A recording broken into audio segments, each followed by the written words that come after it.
afternoon of Monday, July 16th, 2018. And we're at Steinberg Ballpark in Altona. Just saw a helicopter drive by with a water bucket. This area has brought in a lot of tourists and curiosity seekers in the last several days. They're still set up here, and as we went by the fire department, there were still as many, if not more, vehicles there than when we were last here on Saturday. The early morning report of Sunday, which would have been pretty much the wrap-up for Saturday, said 177 personnel were taking part, and they had a 40% containment of the Altona Forest Fire on the Flat Rock, and 526 acres had been impacted.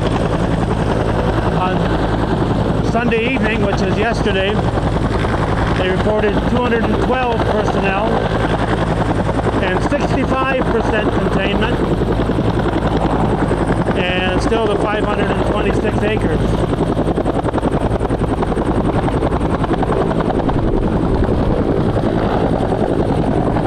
Assuming this chopper here is some kind of a reconnaissance chopper that's going to go up there and get some kind of a view so they can evaluate the situation. We're going to head to the fire station and see if there will be any kind of an update at 4 o'clock on the Altona Flat Rock Forest Fire of 2018.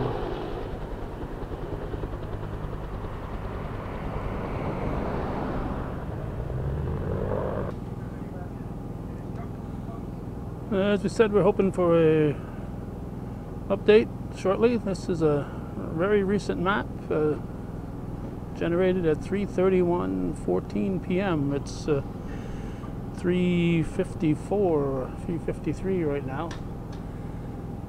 The symbols on here, the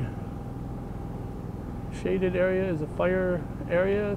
The checks are a completed dozer line, 2-track roads, safety zone, lookout, division break, heli spot, Flat Rock, heli base, drop point, and ICP, whatever all those other things mean. We do know what the dozer line is. The Devil's Den Road is over here. The Rock Road is over here. And I'm guessing that the end of the Brunel Road is somewhere over here. And Brunel Road is where we came down initially. Well, it could be over in this way, this area, blocked out. So this is the acreage that is currently considered the fire zone. There's only a small area that is considered fire zone that is outside that that dozer line.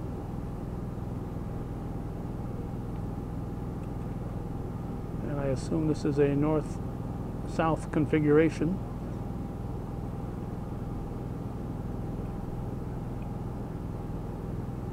So hopefully we'll have some update on this very, very shortly.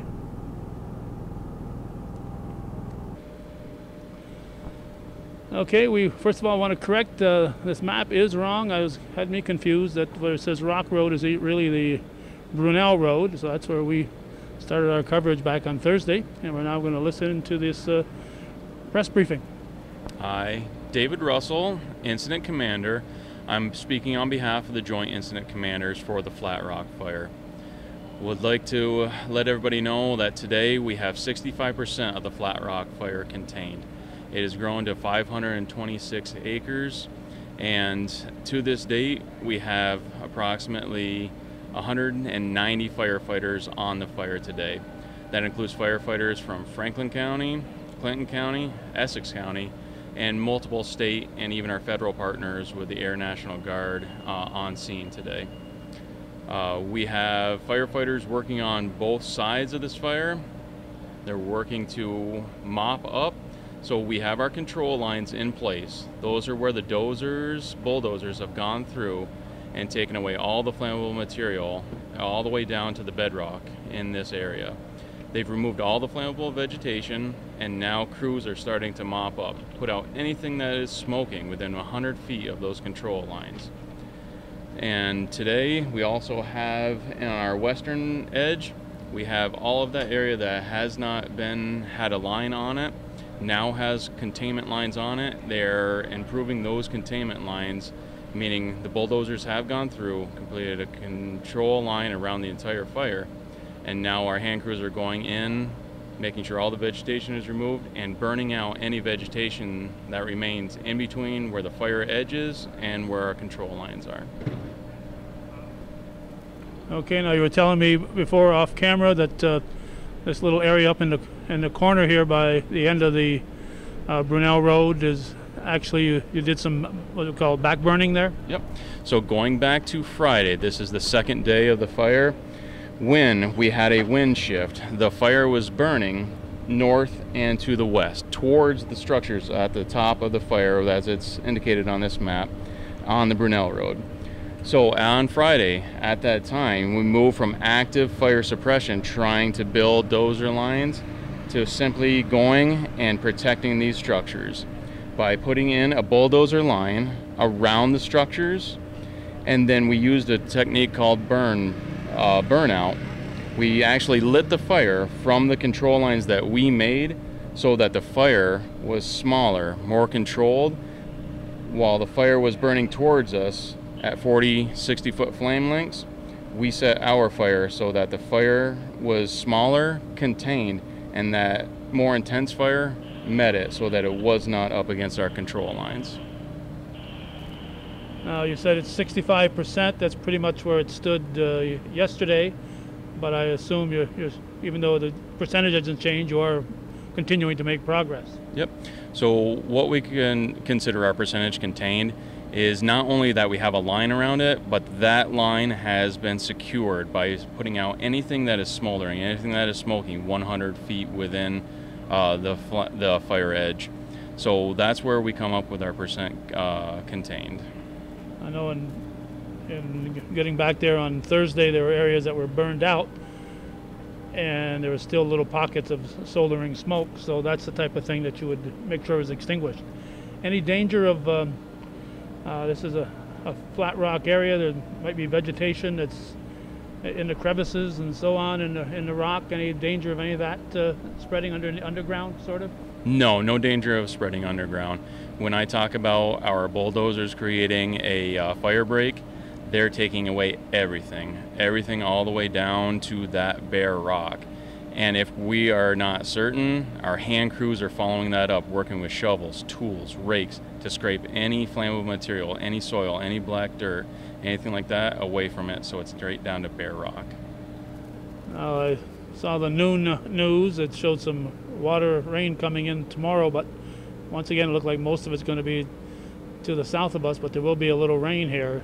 I imagine a couple hours of rain wouldn't hurt your efforts at all, would it? Yep. We just got briefed.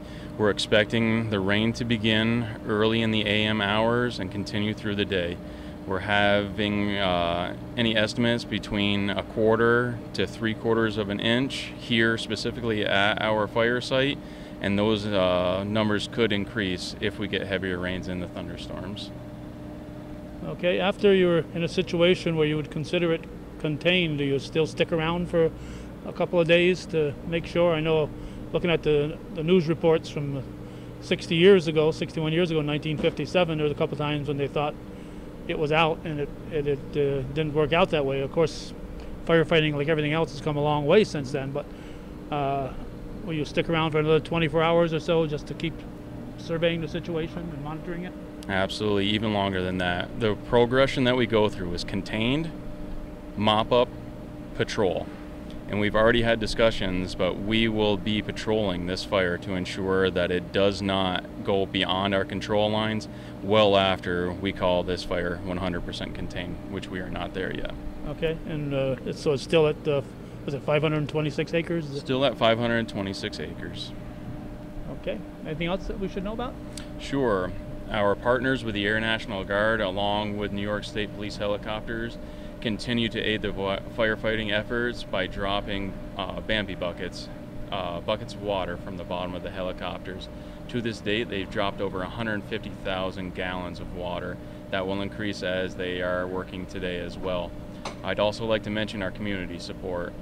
We have obviously our volunteer firefighters from those companies. We thank them for not only giving up their weekend, but now some of them are taking days off of work to be here to help with the firefighting efforts. Our community at large here in Altona and the Clinton County community and our surrounding North Country community has been very supportive. From donations of water and food, from simple waves and hellos, and their support from social media. We certainly thank them for our firefighting efforts and their support of us. I was just talking to one of the volunteers inside, and she said that as they were feeding some guys yesterday, they left and said thank you, and she said, no, thank you. And that's pretty much been the attitude around here, that people understand and appreciate what you guys are doing. Absolutely. We as firefighters know that we cannot do it alone. We cannot do it by ourselves. We can't be everywhere at once, so we need the support to keep us watered, to keep us fed. And even though we're out there in the field, we can't do it without the support of everyone involved with this incident. Yeah, I was just inside the station here, and there's all kinds of beverages and water and soda and Gatorade type of drinks, energy drinks, and food still being brought in on a regular basis. So even though it's 3 or 4 days old, it hasn't gotten old as far as the community and these volunteers are concerned. Absolutely. It's still fresh in everyone's mind because they see us on the roads, they see our trucks, they see our fire engines, they see the helicopters in the air, and they smell it and see the smoke. So this is still fresh in everyone's mind. And every time that wind just feel like it just shifted.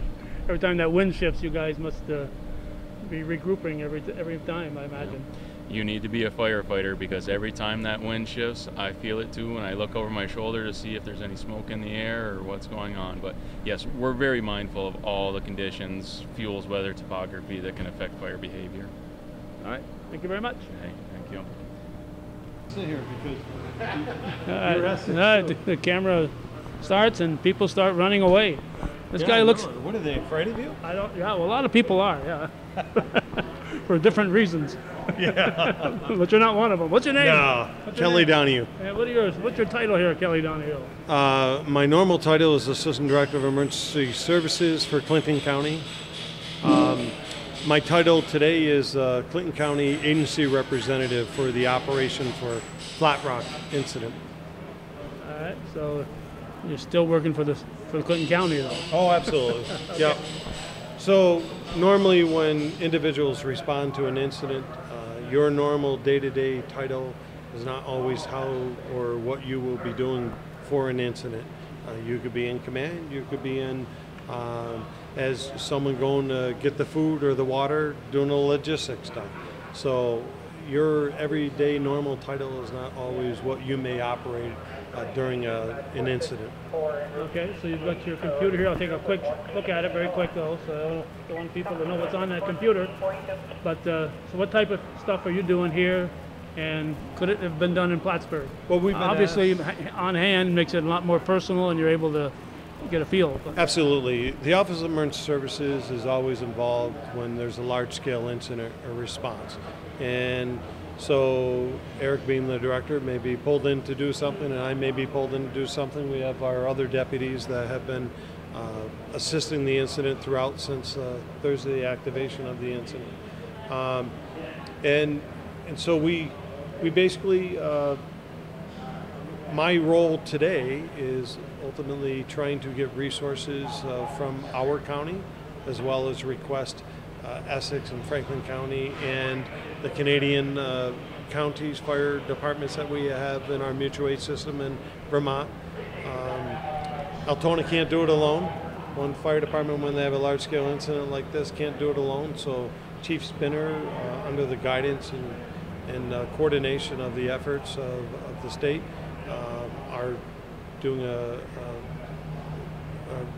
good job in trying to snuff the fire out, so to speak, be the bear, and Smokey the Bear, and snuff the fire out. And it's a monumental task. It's certainly a large-scale event. We haven't had this in years on the Flat Rock, and this has always been the fear, and the conditions have been ripe, and here we are.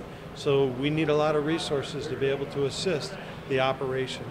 So I think the people in 1957 would have loved to have been as prepared as you people are, but as I've mentioned several times during the coverage of this, that over 2,000 acres were lost in 1957, and a couple of times they thought they had the fire out, and lo and behold, it flared up again. So in talking to Mr. Russell there a few minutes ago, they're making darn sure that everywhere they go, the fire is out.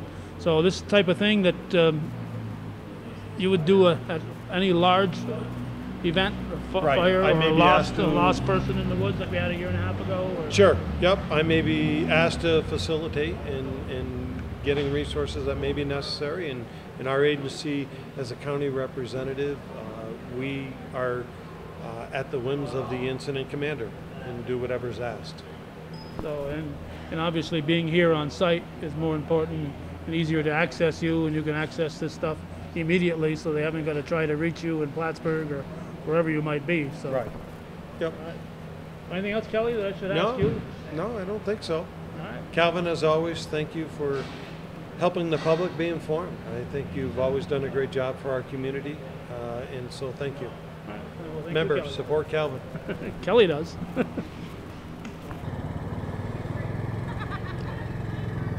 We'll do one final sweep around the driveway here as we hit the road, unless we find somebody in our travels that we feel we must talk to. We'll wrap up this July 16th coverage of the Altona Flat Rock Fire. A lot of the same faces we're seeing here that have been here volunteering since day one, and some of them aren't 30 years old, so you got to appreciate everyone who helps out, and you give a little special nod to the people who've been doing it for many, many decades. So this will be our look at the July 16th fire on the Altona Flat Rock.